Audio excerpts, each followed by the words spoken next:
Graça e paz, queridos. Tá tudo bem com você? Tá feliz? Tem alguém aqui que é de uma outra cidade que não é Campo Grande? Faça assim. Amém. Muita gente. Deus que abençoe vocês. São todos bem-vindos. Eu estava ali pensando, todas as vezes que eu saio de férias, eu não tiro férias de Jesus. Na cidade onde eu estou, eu procuro um lugar para estar congregando, para receber a palavra de Deus. É muito importante nós termos um tempo para o descanso do nosso corpo. Isso é muito importante. Fazemos o nosso planejamento de férias. Mas eu quero dar um conselho para você: nunca tira férias de Deus. Vou dar um tempo, vou dar uma pausa. No reino não tem pausa, não tem tempo, é pressão o tempo todo. De segunda a segunda, cada mês, durante todo o ano, pressão, diga pressão. No dia em que Davi deu uma pausa, ele fez besteira. Estou cansado, estou estressado, é gente o ano todo, vou me desconectar de gente. Não tem como. Que você tenha o seu tempo para o descanso, mas que a sua prioridade, a primazia do seu coração, seja sempre estar diante de Deus. Há um tempo para todas as coisas. Importante você ter na sua agenda a sua prioridade de consagração, de jejum, de oração, de leitura da Bíblia, de estudar a palavra, o tempo para estar na igreja, o tempo para estar na célula. Faça a sua agenda, faça o seu planejamento, o tempo para você estar só. Como é importante nós termos um tempo para estarmos só. Jesus tinha um tempo só para ele. Quando ele subia o monte, e lá só, muitas vezes passava a noite falando com Deus e ouvindo Deus. Então nós vamos por pressão mesmo, sermos intensos. Ontem foi o primeiro culto da rede de jovens. Hoje, já no início do ano, primeiro domingo do mês. Eu sei que muita gente podia dizer assim, pensar assim: poxa, é o começo do mês, vou dar uma pausa, e lá para fevereiro a gente retoma. Não tem pausa. Vamos ser intensos sempre.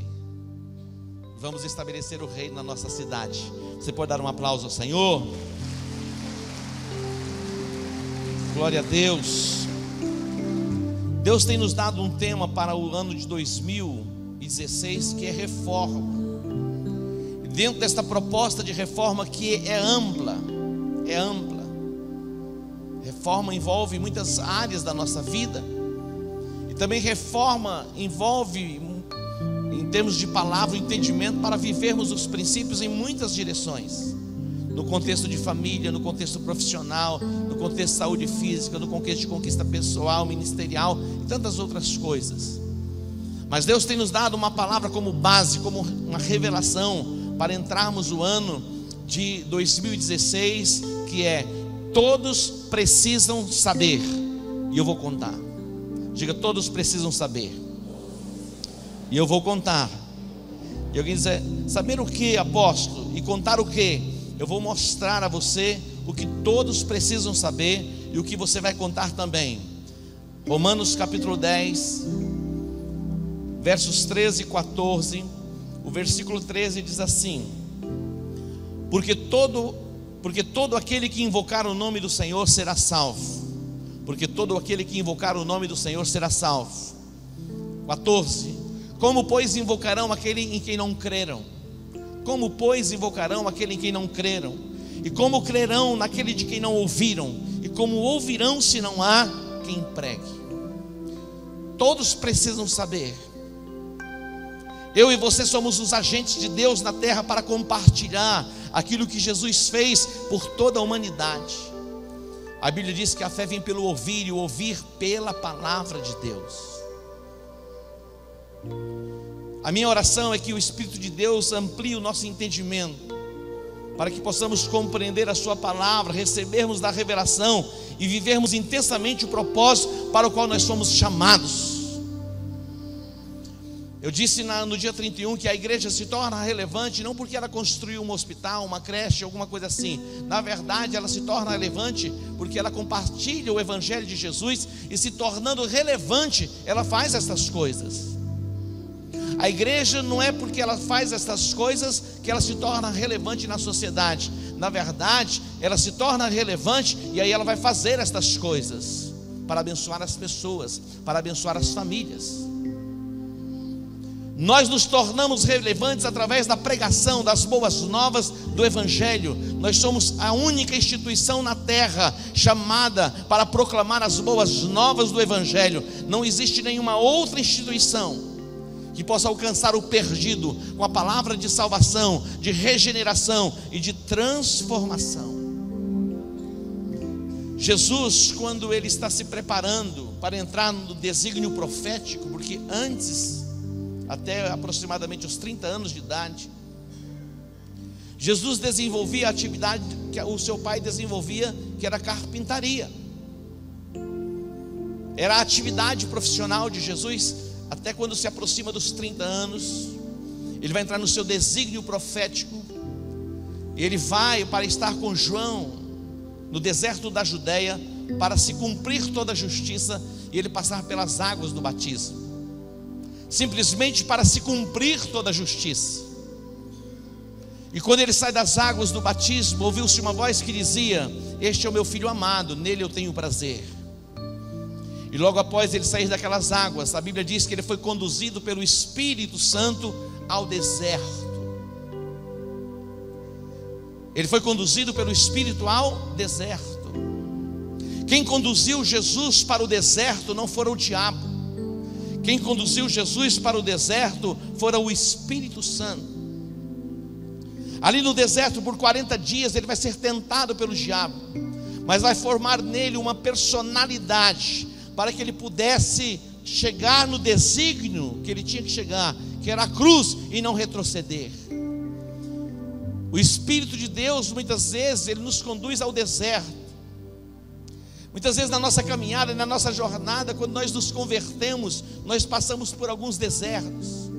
E algumas pessoas acham que Deus está as punindo por causa daquele deserto. Mas na verdade o deserto é um lugar para sermos moldados, aperfeiçoados, para que Deus forme em nós uma personalidade, para que possamos vencer os obstáculos que virão, que são maiores muitas vezes do que aquele deserto. Estarmos preparados para a proclamação das boas novas. Se preciso for, passarmos por algemas e cadeias, e se preciso for, como diz o apóstolo Paulo, até a morte. Jesus, ele está no deserto, depois ele sai do deserto, e ele encontra ali na Galileia alguns homens, cumprindo as suas atividades seculares, que era a pesca. Olha interessante a mensagem que Jesus libera sobre eles. Jesus não disse assim: ei Pedro, deixa esse negócio aí, vem caminhar comigo, que eu vou fazer de você um homem de um sucesso maior do que aquele que você já tem. Ô Pedro, larga tudo isso aí, segue-me, eu vou dar para você uma casa melhor. Ô Pedro, larga essas coisas aí, segue-me, você vai ter o carro do ano. Todas essas coisas Deus pode fazer, e quando nós o seguimos, nós somos acrescentados, mas são coisas. Sabe o que Jesus disse para eles? Ei, larguem tudo isso, eu farei a partir de agora de vocês pescadores de homens. A primeira palavra que Jesus libera sobre os discípulos fala a respeito do propósito divino para a vida deles, fazer deles pescadores de homens. Estas foram as primeiras palavras liberadas por Jesus, chamando pessoas para segui-lo. Dá para entender? As últimas palavras de Jesus, depois da sua morte e ressurreição, estando com os discípulos, a Bíblia diz que certa feita ele estava com cerca de 500 pessoas, eram 500 aproximadamente. Jesus disse a ele: olha, permanecei em Jerusalém, até que do alto sejais revestidos de poder. E aí ele fala do propósito: vocês serão as minhas testemunhas, tanto em Jerusalém, Judeia, Samaria e até os confins da terra. Ele fala novamente do propósito, mas não para aí. Cerca de 120 permaneceram em Jerusalém, deram crédito àquilo que Jesus havia falado. Mas Jesus vai encerrar o seu ciclo na terra dizendo assim, fechando, e eu gosto dessa expressão que está em Marcos capítulo 16: ide por todo o mundo, pregai o evangelho a toda criatura, quem crer e for batizado será salvo. Você pode dar um aplauso ao Senhor? As boas novas do evangelho, elas vêm carregadas de poder, de unção, para quebrar as cadeias do inferno que assola uma cidade, que assola um território, que assola uma nação. O poder do evangelho tem poder para quebrar as cadeias do inferno que oprime uma família. Homens tomados por violência, quando tem um encontro com o poder do evangelho, essas cadeias são quebradas. Você diz, mas eu não estou vendo essa obra toda no meu esposo ainda. Mas vai ver. Mas vai ver. É o começo. Aquele que começou a boa obra vai aperfeiçoar. Não tem como fugir do alvo de Deus. A Bíblia fala no capítulo 8 de Atos, o evangelho, quando ele chega a Samaria. Atos capítulo 8, ali diz que Saulo, ele assolava a igreja de Jesus. Ele era um perseguidor implacável da igreja. A igreja em Jerusalém era um lugar extraordinário para se estar. Era uma igreja gloriosa, era uma igreja maravilhosa. Eu fico olhando para o altar e olhando na hora do louvor, os nossos ministros ministrando louvor, os instrumentos sendo tocados, as luzes, que coisa extraordinária, que coisa maravilhosa.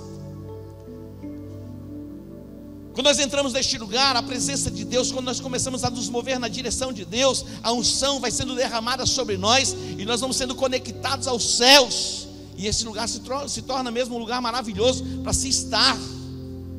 A gente sai da casa da gente muitas vezes cansado, desistido. A gente sai da igreja renovado e fortalecido. A igreja de Jerusalém vivia o seu ápice de conquista. Ninguém queria sair de Jerusalém. Ali era o berço esplêndido. Mas a proposta do Pai, a igreja, era chegar aos confins da terra. Eles negligenciaram esta chamada. Então veio o que? A perseguição. Saulo, ele assolava a igreja, mandava prender cristãos, consentiu na morte de Estevão. E aqueles que eram da igreja de Jerusalém, a Bíblia diz que eles foram dispersos. Observe o versículo de número 4. Mas os que andavam dispersos iam por toda parte anunciando a palavra. Eles saíram debaixo de açoites, debaixo de perseguição por causa da palavra. Mas por onde eles passavam, eles anunciavam o quê? A palavra. Diga, anunciavam a palavra. Essa é a nossa chamada principal: anunciarmos, proclamarmos a palavra de Deus. Versículo 5 diz que Filipe, descendo a cidade de Samaria, pregava-lhes a Cristo. Versículo 6: as multidões unanimemente prestavam atenção ao que Filipe dizia, porque ouviam e viam os sinais que ele fazia. O que é que acontecia? Os espíritos imundos saíam de muitos que os tinham, clamando em alta voz, e muitos paralíticos e coxos eram curados. Agora olha o que acontecia na cidade. Versículo 8: havia grande alegria naquela cidade. A proclamação do evangelho quebra os grilhões, as cadeias do inferno que oprime pessoas, que oprime gente, e toda uma cidade vai ser tomada por alegria. Olha o poder do evangelho, o poder de transformação do contexto da sociedade.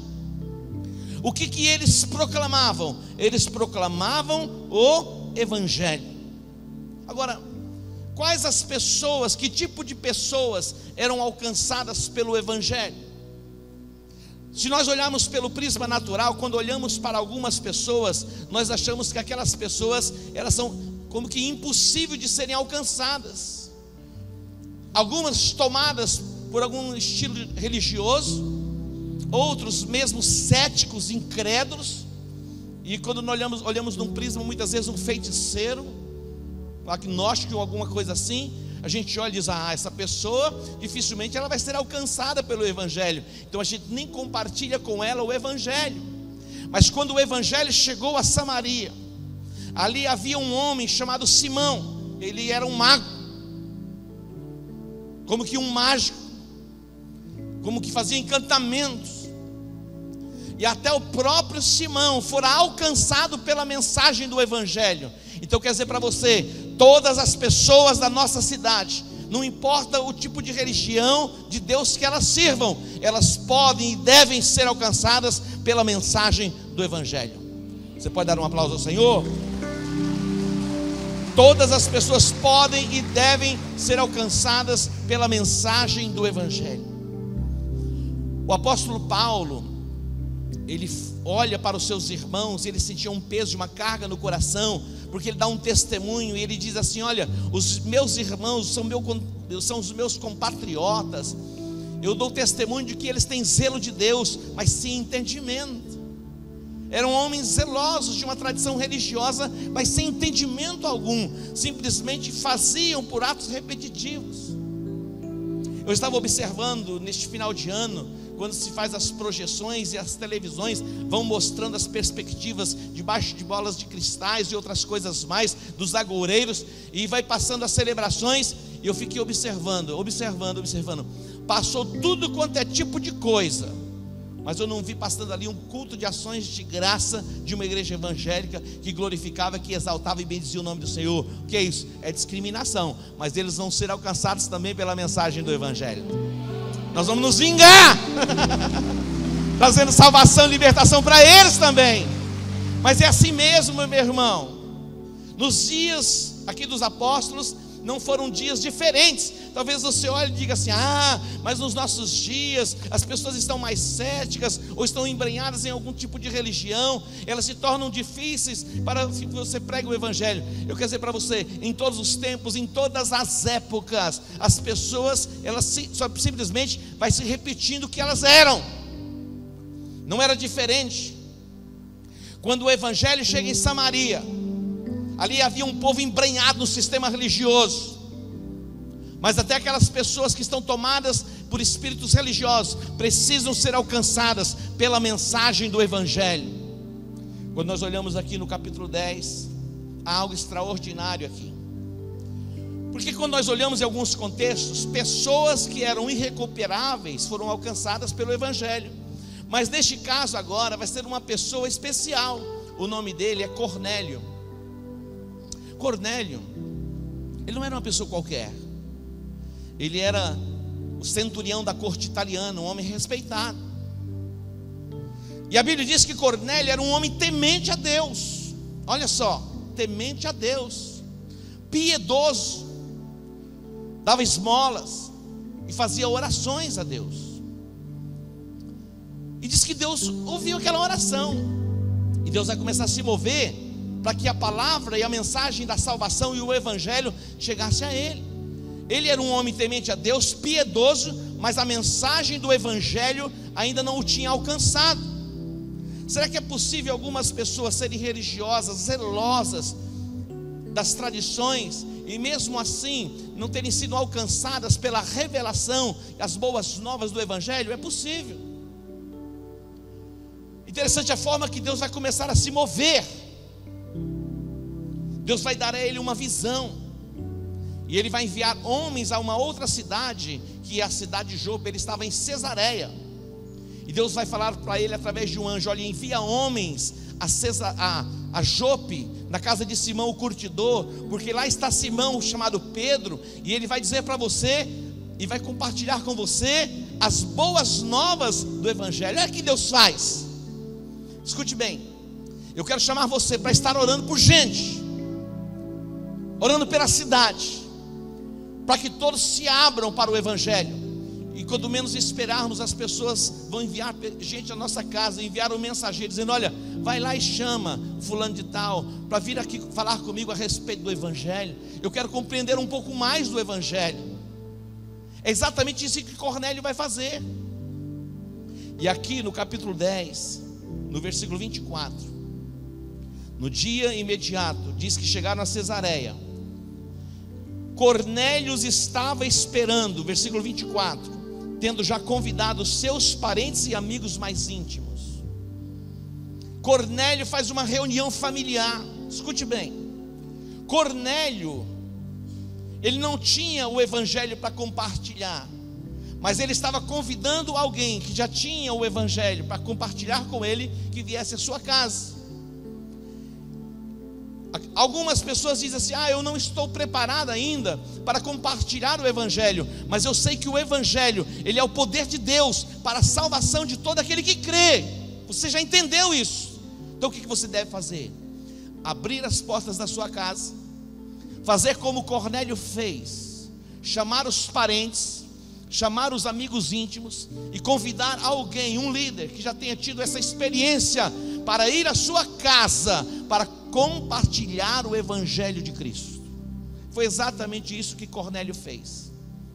Cornélio, ele ainda não estava capacitado e preparado, porque nem ele tinha tido um encontro ainda com Jesus. Ele tinha tido até então um encontro com a religião. E ter um encontro com a religião não é suficiente para proclamarmos o evangelho de Cristo. Não é suficiente. Então ele vai reunir na sua casa alguns parentes, alguns amigos. E Pedro vai à casa de Cornélio. Mas eu pergunto: o que pregar? O que compartilhar? A Bíblia mostra neste capítulo o que compartilhar. No versículo de número 42. Observe aqui. Pedro se coloca ali diante daquelas pessoas que estavam na casa de Cornélio e diz assim: ele, falando de Jesus, Jesus nos mandou pregar ao povo e testificar que ele é o que por Deus foi constituído juiz dos vivos e dos mortos. 43. Dele dão testemunho todos os profetas, de que todos os que nele creem, olha só, receberão o perdão dos seus pecados. Dele dão testemunho todos os profetas, de que todos os que nele creem receberão o perdão dos pecados pelo seu nome. Olha a mensagem, a palavra que Pedro trazia para compartilhar com Cornélio e com os seus parentes e também com os seus amigos. Falando a respeito de quem? Falando a respeito de Jesus. Mas ele não para aqui. Volte um pouquinho na sua Bíblia, o versículo de número 37. Esta palavra, vós bem sabeis, foi proclamada por toda a Judeia, começando pela Galileia, depois do batismo que João pregou. 38. Como Deus ungiu a Jesus de Nazaré com o Espírito Santo e com poder, o qual andou fazendo bem e curando todos os oprimidos do diabo, porque Deus era com ele. Esta era a mensagem. Pedro aqui está proclamando as boas novas do Evangelho. Jesus, ele foi ungido com o Espírito Santo e com poder, o qual ele andou fazendo bem, curando os enfermos, expulsando os demônios, compartilhando a palavra de Deus, o amor de Deus. E no versículo 39, o testemunho dele vai além, dizendo: nós somos testemunhas de todas as coisas realizadas por ele, falando a respeito de Jesus, tanto na terra da Judeia como em Jerusalém. A este mataram, pendurando num madeiro. Deus o ressuscitou ao terceiro dia e fez que se manifestasse, não a todo o povo, mas às testemunhas que Deus antes ordenara a nós, que comemos e bebemos com ele, depois que ressurgiu dentre os mortos. Pedro compartilha integralmente o plano da salvação que se manifestou numa pessoa, na pessoa bendita de Jesus Cristo. O que as pessoas precisam saber?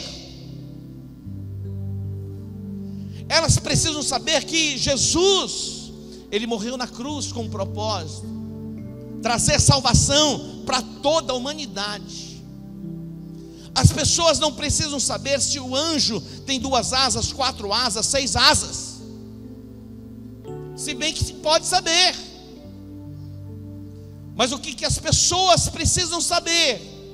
É interessante porque quando nós olhamos a mensagem do Evangelho, ele não vai entrar na casa de Cornélio já trazendo a condenação dentro da casa de Cornélio por alguma coisa que ele fazia.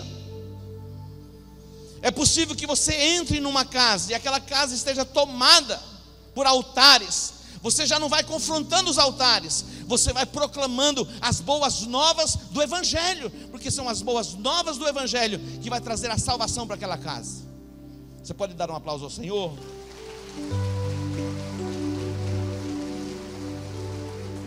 O que pregar? O que nós devemos pregar é a palavra que chama o povo ao arrependimento. Pregar as boas novas do Evangelho, falando aquilo que Jesus conquistou para elas na cruz do Calvário. O que compartilhar? Compartilhar o amor de Deus, que é tão extraordinário, que deu o seu Filho amado, para que todo aquele que nele crê, não pereça, mas tenha a vida eterna.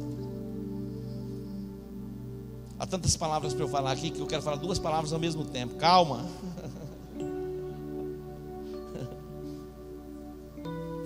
O que pregar? O que compartilhar? Nós não compartilhamos os nossos sentimentos, as nossas emoções, nós compartilhamos o Evangelho de Cristo. Quando o Evangelho chega em Samaria, aquela cidade tomada, escravizada por um sistema religioso, as cadeias vão sendo quebradas e as pessoas vão sendo colocadas em liberdade. Dentre elas o mago da cidade, o grande feiticeiro da cidade. Todas as pessoas precisam ouvir falar do Evangelho de Cristo. No dia 31 eu estava compartilhando a experiência de David Wilkerson, um jovem pregador franzino do interior dos Estados Unidos. Teve uma chamada para ministrar a palavra em Nova York. Este é o David Wilkerson, já com seus cabelos brancos, mas ele inicia a sua jornada de ministério como pregador, ainda muito jovem, e ele vai para Nova York enfrentar o desafio das gangues de Nova York. Era um lugar hostil, ninguém queria ir. E ele vai começar a observar aonde as gangues atuavam, e ele vai começar a se dirigir para aqueles territórios para pregar, proclamar as boas novas da salvação naqueles territórios. E um dia David Wilkerson está pregando numa plataforma e de repente chega um líder de uma gangue chamado Nick Cruz. Diz: "Ô seu pregador, seu comunista, para de pregar essa palavra." Ele diz: "Eu nem sabia o que era comunista, mas eu chamei de comunista." Ele falou: "Se você não parar de pregar, vou atirar em você." E ele começou a esbravejar, e ele depois vai para um porão com a sua gangue. 15 minutos depois, as portas se abrem. Quem entra lá naquele porão? David Wilkerson. Ele começa a falar de Jesus, do amor de Deus. E o Nick Cruz, revoltado, vem bater nele e desafiá-lo. E ele começa a dizer assim: Nick, Jesus te ama. Jesus te ama. Nick vai sendo tomado por uma ira, mas aquele lugar vai sendo tomado pela glória de Deus. De repente, uma parte da gangue vem se prostrando e vem chorando, soluçando, e eles clamavam assim: Jesus, Jesus. E Nick Cruz, aos 16 anos, a sua mãe já não suportava mais de tão violento que ele era, morando em Porto Rico, o manda para Nova York. A sua própria mãe o chamava de filho de Satã, de tão violento que ele era. Ele foi alcançado pelas boas novas do Evangelho, se tornou um pregador da palavra de Deus. Quando você olha para um ser, para uma pessoa, seja ela um médico, um advogado, seja quem for, ou a pessoa do nível mais baixo, a pessoa mais na qualidade que você possa imaginar, sendo uma pessoa boa ou ruim, todas as pessoas precisam ser alcançadas pelo Evangelho de Cristo. Quando você olha para uma pessoa, talvez você diga assim: este aqui é irreconciliável, tomado pelo pecado. Se o drone de Deus for colocado na direção dele, não tem como escapar. Mas o que eu quero destacar nesses dois textos: Sabe o que Pedro estava fazendo? Antes de ser chamado, ele estava orando. Cornélio fazia orações de contínuo. Deus vai se revelar a ele. Nós vamos preceder a nossa jornada e caminhada para alcançarmos os perdidos pela oração. Ore por alguém. Coloque diante de Deus as pessoas que você almeja que sejam alcançadas pelo Evangelho. Quando menos você esperar, aquela pessoa vai chegar para você e vai dizer assim: compartilhe do amor de Deus comigo. Outro dia eu ouvi um testemunho do Kleber, discípulo do pastor Evaldo. Ele estava numa padaria, conversando com um discípulo. De repente chega uma outra pessoa, eles estavam conversando e a pessoa perto começou a ouvir a conversa. Era uma jovem senhora. E ela começou a ouvir a conversa, ela começou a chorar. E eles perceberam e foram falar com ela. Ela abriu o coração, estava angustiada. E o Kleber ligou para a esposa, colocou para falar com ela. E começou um processo de evangelização dentro de uma panificadora. Você vai estar caminhando pelas ruas do supermercado, pelas gôndolas do supermercado. De repente você vai perceber alguém que não está bem, e você vai poder compartilhar o amor de Deus com ela. Lá no seu trabalho, talvez você olhe assim para as pessoas, aparentemente elas estão perfeitas, mas dentro delas tem um vazio do tamanho de Deus. Você tem a resposta para elas, e você vai alcançá-las pela mensagem do Evangelho. Talvez você diga assim: apóstolo, mas eu não sei nem falar. E você vai fazer então como Cornélio: eu vou me comprometer a convidar alguém para estar numa célula, para estar num culto na igreja. E abra sua boca, que Deus vai capacitar você, pelo menos para dizer para a pessoa: Jesus te ama. Não é aquela coisa vulgar, sair para ir todo mundo na rua: Jesus te ama. Não é assim não. No teu espírito você vai poder compartilhar isso, e essas pessoas serão alcançadas pela mensagem do Evangelho. Eu quero dizer para você: o alvo de Deus são todas as pessoas da cidade. Todas as pessoas. O olhar de Deus está voltado sobre a nossa cidade. Eu e você, em 2016, seremos os agentes de Deus para alcançarmos os perdidos. O que compartilhar? As boas novas do Evangelho, simplesmente. O que Jesus fez por nós na cruz. A Bíblia diz: como crerão naquele de quem não ouviram? Como crerão naquele de quem não ouviram? Como ouvirão se não há quem pregue?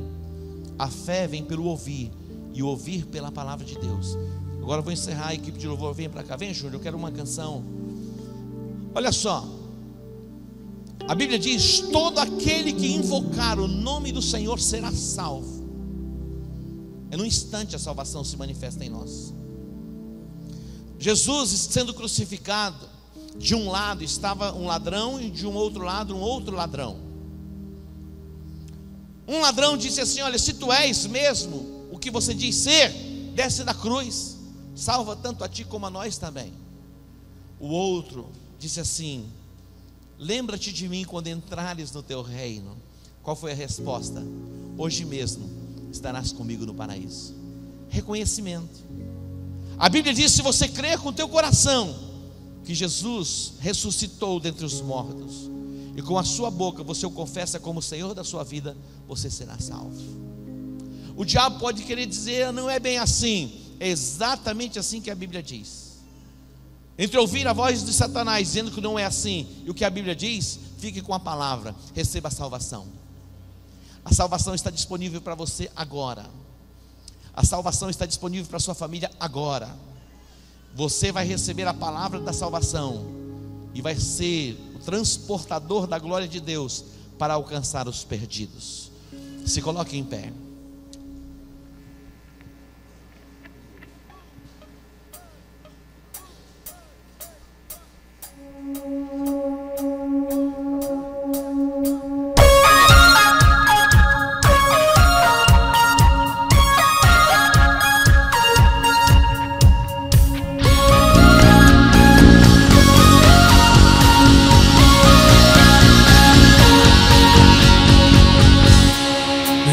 Sua glória foi por amor, foi por amor. E o seu sangue derramou, que grande amor. naquela via dolorosa se entregou. Eu não mereço, mas sua graça me alcançou. Eu me rendo ao seu amor. Eu me rendo ao seu amor. Eu me rendo ao seu amor. Eu me rendo, eu me rendo.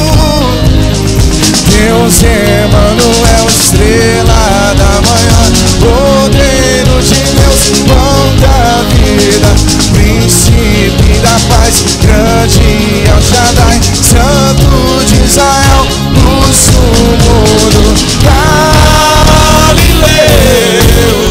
Jesus, Jesus, Galileu.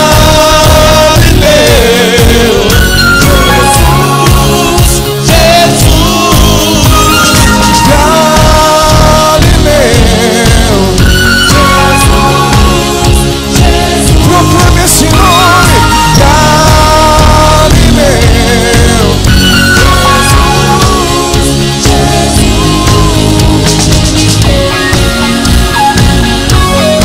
Se renda a esse grande amor, esse Deus poderoso. Declare isso. Eu me rendo ao seu amor. Eu me rendo ao seu amor. Eu me rendo ao seu amor. Eu me rendo, eu me rendo. Deus Emanuel, estrela da manhã, Cordeiro de Deus, pão da vida, príncipe da paz, grande El Shaddai, Santo de Israel. Levante suas mãos e o adore.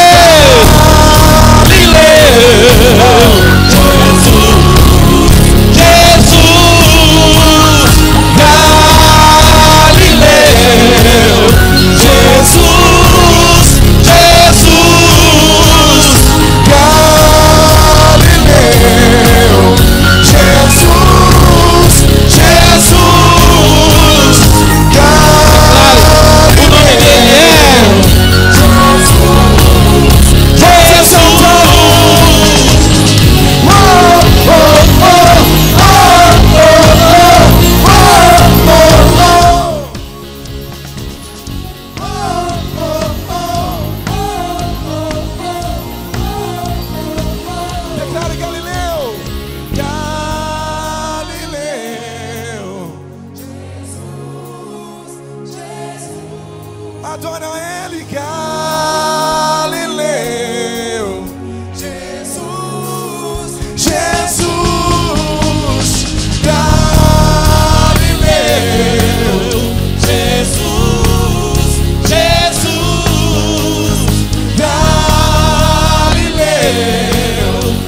Jesus, Jesus. Eu me rendo ao seu amor. Cante. Eu me rendo ao seu amor. Renda-se ao amor de Eu me Jesus. rendo ao seu amor. Eu me rendo.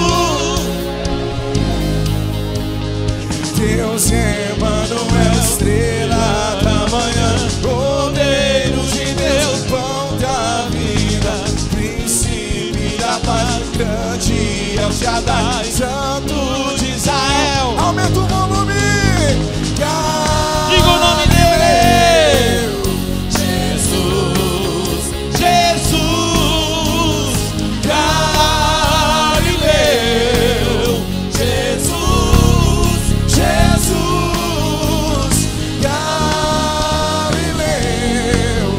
Jesus, Jesus. Adore Ele, Galileu.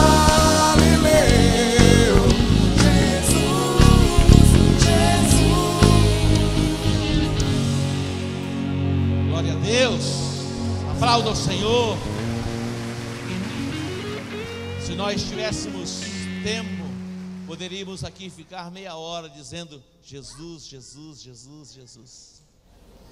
Em nenhum outro a salvação, em nenhum outro a salvação, a Bíblia diz. Em nenhum outro a salvação.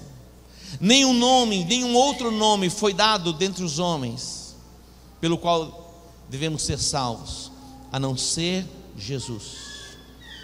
Ele te convida hoje para se render a Ele, se render ao seu amor. A Bíblia diz: todo aquele que invocar o nome do Senhor será salvo. Existem dois tipos de cristãos no mundo. Escute bem, já vamos encerrar. Dois tipos de cristãos: um cristão que não nasceu de novo e o cristão que nasceu de novo. O que nos traz de volta para o Pai passa pelo novo nascimento. E o que é isso, apóstolo?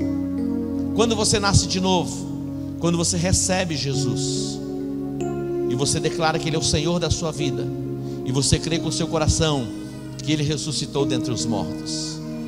Eu quero dar uma oportunidade para você que quer entregar sua vida para Jesus hoje. Talvez você esteja envolvido até com a religião, mas Deus quer te levar muito mais do que simplesmente a religião. Quer te marcar com a presença dEle através do seu Espírito. Tem alguém em nosso meio que pode levantar as mãos assim? Diga: eu quero entregar a minha vida para Jesus. Deus que abençoe, Deus que abençoe, Deus que abençoe. Tem mais alguém? Levante assim, diga assim: eu quero. Amém. Deus que abençoe, Deus que te abençoe. Temos muitas pessoas. Eu quero fazer uma oração especial por você, e quero dar um presente para você. É uma mensagem que fala a respeito da aliança, mostrando para você o começo da sua caminhada, da sua jornada com Deus, para que você possa crescer no desenvolvimento da sua fé. Então, enquanto ministramos esse louvor, você que levantou a sua mão, e mesmo você que não tenha levantado a mão, vem aqui no altar para eu orar com você. Pode vir. Eu me rendo ao seu amor. Eu me rendo ao seu amor. Eu me rendo ao seu amor. Eu me rendo. Deus te abençoe. Eu me rendo. Venha. Deus Emanuel, estrela da manhã. Deus que te abençoe.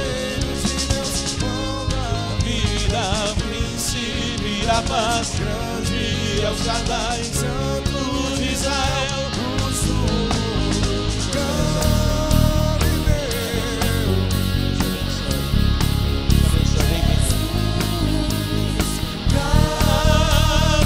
Tem mais alguém? Neste primeiro domingo do ano, renda-se a Jesus Cristo. Ele é o autor, Ele é o consumador da nossa fé.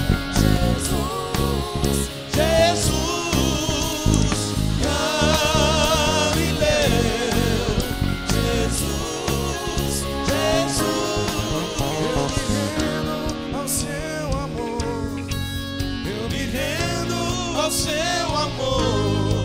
Tem mais alguém? Quer vir? Venha para o altar. Eu me rendo. Deus Emanuel, estrela da manhã, Cordeiro de Deus, pão da vida, príncipe da paz, grande é o Shaddai, Santo de Israel, luz do mundo, Galileu.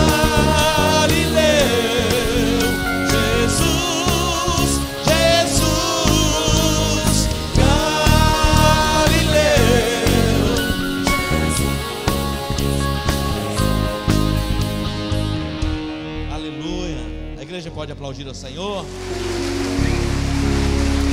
Eu quero orar por vocês e orar com vocês. É tão simples. As pessoas complicam e algumas acham difícil mesmo seguir a Jesus. Mas a melhor coisa neste mundo é seguirmos a Jesus, servirmos a este Deus tão grande que nos amou, que deu o seu próprio Filho para morrer por nós. Aqui começa um novo dia para você, uma nova jornada, já no início de 2016, um novo tempo, e nós queremos caminhar com vocês, ajudando vocês no crescimento espiritual, acompanhando o desenvolvimento da fé, como igreja, amarmos vocês e ajudarmos vocês a alcançarem o desígnio do coração de Deus para a terra, e depois morarmos com Ele por toda a eternidade. Amém? Então feche os olhos, digam assim comigo: Pai, nesta hora eu entrego a minha vida a Ti. Eu declaro com a minha boca que Jesus Cristo é o meu Senhor. Eu recebo como meu Salvador. Eu creio que Jesus morreu na cruz, mas ressuscitou ao terceiro dia. Eu abro o meu coração e me entrego a Ele, no nome de Jesus. Diga: Pai, perdoa os meus pecados, purifica-me através do sangue de Jesus. Em o nome de Jesus eu oro. Diga amém. Pai, te agradecemos e te bendizemos por esta tarde. Eu apresento diante de ti estas vidas, Deus, que eles sejam marcados pela presença do teu Espírito, e que venha um novo dia, um novo tempo, pela tua presença. Em o nome de Jesus, diga amém.